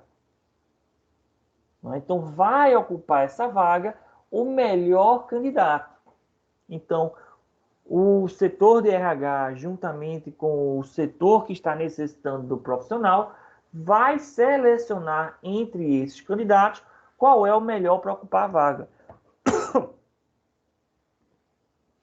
E existe um modelo de classificação. Professor, isso é um desenho muito abstrato, não consigo entender. Imagine o seguinte, você está numa empresa e aí essa empresa está expandindo o negócio. Pronto, imagina o atacarejo. O atacarejo recentemente está abrindo uma loja, uma unidade, e aí quando ele está abrindo a unidade, ele requisita o quê? De vários profissionais que ocupem vários cargos. Então, o que é que ele faz? Ele tem um modelo de recrutamento, dizendo, olha, minha gente, Atacarejo vai abrir uma nova unidade, mandem currículo para tal e-mail. Isso é o processo de recrutamento. Aí você recebe milhares de candidatos aqui e você tem diversas vagas para preencher. Então, o que é que você vai fazer? Você vai fazer análise do perfil de cada um dos candidatos e você vai adequar para que vaga ele deve concorrer. Então eu tenho um cara que, por exemplo, que ele tem aqui domínio de Office, ou seja, ele sabe Word, ele sabe Office, ele tem curso superior, ele sabe falar inglês, ele tem curso de RH. Para que vagas ele pode concorrer? A gente tem uma vaga aqui de gerente de RH, que ele pode concorrer. A gente tem uma vaga também de analista de RH, que ele pode concorrer. A gente tem uma vaga também de encarregado de RH, que ele pode concorrer. Ou seja, você vai separar o perfil do candidato para concorrer a que vagas ele pode concorrer. Então, é um processo aí bem assim, onde um candidato pode concorrer a várias vagas.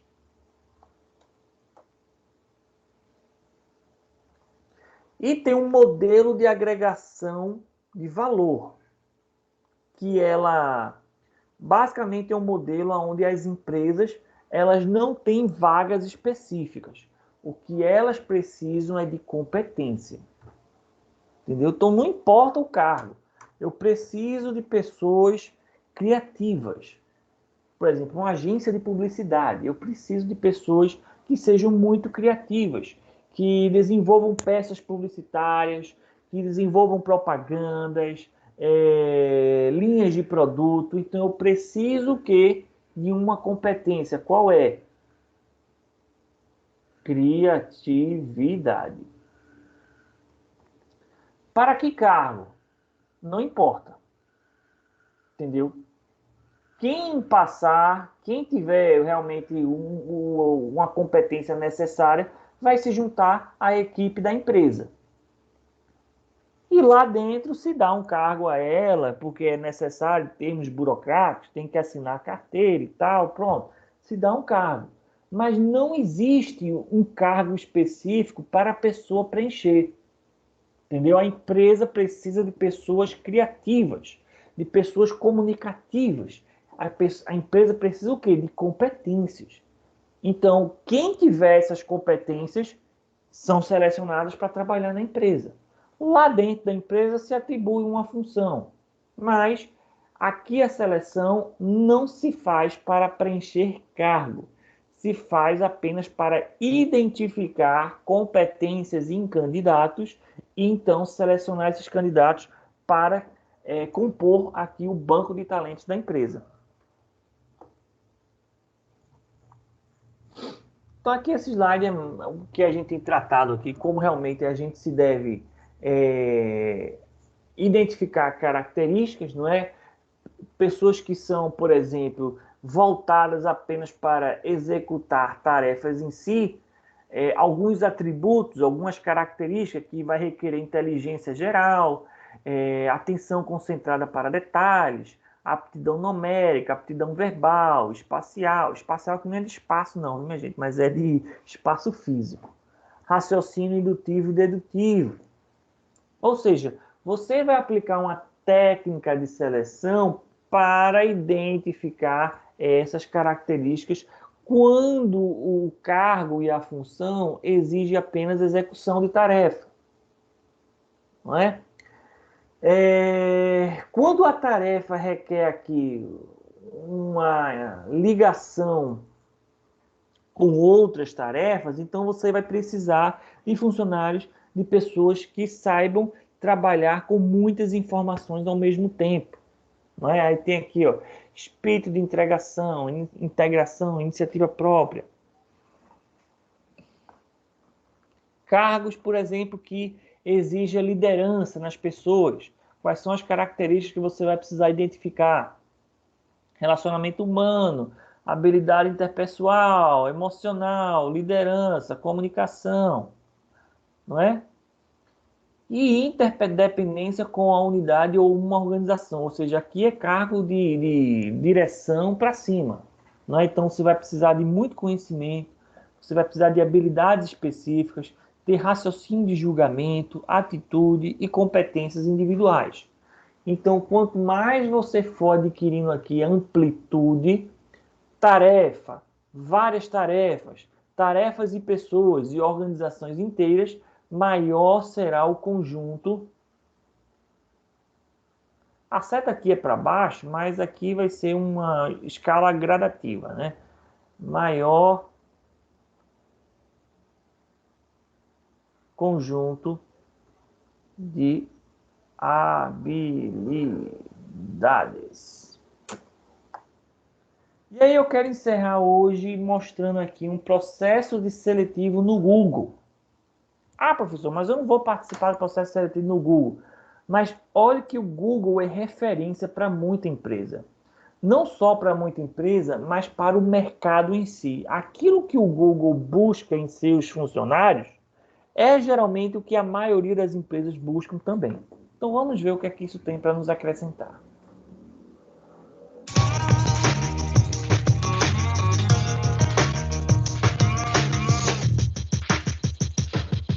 qual é a fórmula mágica, né, que dizem para entrar no Google? A gente basicamente está olhando 4 atributos, né? E o interessante é que esses 4 atributos, eles são observados em qualquer profissional, para qualquer posição e qualquer região no mundo. Então é uma mensagem muito forte que a gente passa de homogeneidade no processo, né? Cultura que a gente está buscando, a gente sabe quem são as pessoas que estamos buscando e é basicamente isso que a gente faz no nosso processo seletivo. E entre esses atributos, um deles tem a ver com competências relacionadas ao trabalho. Por incrível que pareça, dos 4 atributos que a gente está procurando, esse acaba sendo o menos importante. Por quê? Porque a gente entende que mais importante do que você ter um conhecimento específico e técnico, obviamente isso vai variar de área para área, você está contratando um engenheiro de software, você precisa que ele tenha conhecimento técnico, mas de uma maneira geral, a gente entende que esse é o menos importante porque o outro atributo que a gente procura é a habilidade cognitiva, né? Que é a habilidade do candidato de entender uma situação problemática que o entrevistador possa passar para ele ou para ela, mostrar que entendeu o cenário, né, entendeu o problema, conseguir formular, postular soluções para resolver esse problema e não só formular essas soluções, mas também de comunicar de forma muito clara as suas soluções para o entrevistador. Então, é basicamente todo o processo de solução de problemas. O terceiro atributo é liderança. E aí, quando a gente fala de liderança, as pessoas às vezes se surpreendem que eu estou procurando características de liderança em qualquer nível, mesmo um recém-formado, mesmo num estagiário, não só numa pessoa que vai ter uma posição formal de líder. E a quarta é que a gente chama de Googleness, que tem a ver com características eu não gosto muito de alinhamento com a cultura, porque parece que a gente está falando que são pessoas todas iguais. Não são. O Googleness nada mais é do que um conjunto... Pessoal, só para corrigir, que eu vi aqui que a legenda traduziu uma palavra em inglês como errado.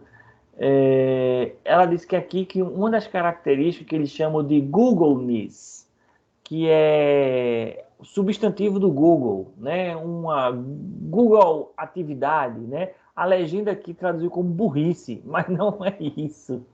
Isso foi uma tradução equivocada. Googleness nada mais é do que um conjunto de comportamentos que traduzem a nossa cultura, né? Pronto, o Googleness, ele está dizendo, é um conjunto de comportamento que traduzem a cultura da empresa. Então, você fazer a coisa certa, ser ético, transparente nas relações, ter uma boa comunicação, saber trabalhar em equipe. Aqui no Google, a gente tem uma cultura de extrema colaboração. Ninguém faz nada sozinho. Então, saber trabalhar em pequenos times, em grupo, em equipe, é uma competência muito, muito desejada pela gente. Ou seja, nós temos a nossa cultura, nós sabemos quais são os atributos importantes para a manutenção dessa cultura e nós sabemos como buscar isso nos nossos candidatos. Então, não é à toa que a gente tem um processo seletivo homogêneo que, independente do nível da área ou até mesmo da região, né, geográfica, a gente busca sempre os mesmos atributos. Um processo seletivo homogêneo. É esse modelo aqui que a gente viu. Esse daqui. Entendeu? Ele não faz seleção para cargos. Ele faz seleção dos atributos que eles dizem. Olha, primeiro, cultura. A cultura do Google. Vocês já estão cansadas de falar sobre cultura. É o curso todo de vocês tratando sobre cultura. Então, não vou falar de cultura aqui. Mas eles estão principalmente aqui buscando o quê? Pessoas voltadas para a cultura da empresa, que se encaixa no perfil e no pensamento da empresa. Ou seja, você vai participar de um processo de seleção do Google, você vai chegar lá de terno e gravata, você vai ser cortado. Por quê? É preconceito com a roupa? Não, porque demonstra que você está inadequado com a cultura da organização, que é uma cultura que a gente já viu que até a forma de se vestir traduz a cultura da empresa, não é? Então, você vê, eles dizem aqui, olha, fazem a seleção baseada em cultura, em competência, ou seja, não é um foco voltado para a tarefa. Aí ela diz, olha, mas lógico que você tem que saber, né? Se você vai fazer, se você sabe, vocês estão precisando de pessoas para trabalhar com desenvolvimento de software, lógico que a pessoa tem que saber desenvolvimento de software. Mas isso não é fator decisivo, não é? Porque eles querem o quê? Uma competência de habilidade cognitiva. E é aquilo que eu venho batendo no martelo de vocês desde o começo do semestre. As empresas não querem pessoas que apenas executem tarefas. As empresas querem pessoas que pensem em solução de problemas. né? E habilidade cognitiva é justamente isso, cognição, de você aprender habilidades novas. Né? E aí também eu volto àquilo que eu disse no início da aula. A evolução do empreendedorismo é um empreendedor que estuda. É um empreendedor que está sempre se renovando, buscando informação, está sempre aprendendo. A habilidade cognitiva é justamente isso. É uma pessoa que está sempre aprendendo. E para você estar sempre aprendendo, você tem que estar sempre buscando informação, sempre estudando. E até ele falou, né, que é você entender um problema e você apresentar uma solução. Né? E aí eu digo, não foi uma turma de vocês não, mas esse semestre eu dei aula em uma turma onde eu fiz prova, sabe que as minhas provas são abertas, né? E aí é aquela coisa, eu faço perguntas, eu digo, olha, eu falei muito assim, foi na turma de marketing, por exemplo, eu disse, olha, qual é o papel que vocês enxergam hoje do profissional de marketing no cenário atual? Essa foi a pergunta. O que o povo me respondeu, minha gente? Olha, foi tudo menos o que eu perguntei. Vieram falar sobre a história do marketing, como foi que o marketing surgiu, ou simplesmente chegava e dizia, olha, o profissional do marketing é um profissional muito importante, porque ele estuda o mercado, não sei o quê. Mas a pergunta era, qual era o papel do profissional do marketing hoje? O que é que nós estamos vivenciando hoje? Uma crise pandêmica, uma crise econômica. Como é que o profissional do marketing pode justamente ajudar as empresas a passar por essas crises? Era o que eu estava querendo saber, qual é o papel do profissional do marketing hoje. As pessoas não entendiam a pergunta, respondiam outras coisas. Outra prova que eu botei assim, qual é o papel do preço do combustível e da energia elétrica na inflação? Ou seja, você relacionar o preço do combustível e da energia elétrica, o impacto da inflação, são 3 coisas. O pessoal me respondia a história do petróleo. O petróleo é o processo de sedimentação dos dinossauros na Terra e que isso formou o petróleo, que a Petrobras extrai e com o petróleo você faz combustível e você faz derivados de plástico. Ou seja, dava uma resposta que não tinha nenhuma relação com a pergunta. Entendeu? Isso eu vejo muito entre os meus alunos. Pessoas que não têm deficiência nesse processo cognitivo. Não entende a pergunta e aí fornece uma resposta errada. Isso as organizações estão avaliando. Eita, professor, sou assim, o que é que eu faço? Leia. Leia. Leia livros, leia notícias no site da internet, leia, porque você vai desenvolvendo o seu processo de aprendizagem cognitivo. Leia uma coisa e reflita, o que foi que eu li?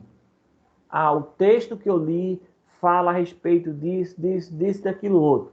Pronto. Esse exercício lhe ajuda muito. Mas aí, pessoal, vou encerrando então o conteúdo aqui da nossa aula. Não deu para dar tudo ainda hoje, mas eu termino na aula que vem, processo seletivo. E na verdade falta bem pouquinho, mas eu não vou estender a aula até as 10 horas, não. E aí a gente começa uma nova fase da área de recursos humanos. A gente sai do processo de agregar, recrutamento e seleção, e aí a gente vai entrar também numa área muito legal, que é análise de cargo e o processo de manter pessoas nas organizações.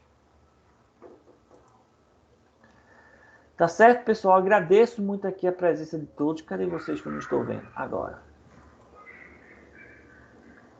Pronto. Agradeço muito a Márcia, a Geise e ao Tiago aqui pelo debate que a gente teve aqui no início da aula. Muito bom, anotei aqui, viu, minha gente? Pessoal, um outro aviso que eu gostaria de dar também, o sistema me fez fez a todos os professores e aos alunos um favor muito grande. Depois de eu ter lançado todas as notas, ter pego as notas de vocês, somado com as notas do questionário, o sistema apagou essas notas e colocou apenas a nota do questionário. Então, muitos de vocês olharam na semana passada, entrou no sistema e disse, eita, tirei 8, tirei 9. Entrou agora, eita, como é que assim? Eu tirei 0,8, cadê minha nota? É porque o sistema fez esse belíssimo favor. Pronto, deixa eu parar aqui.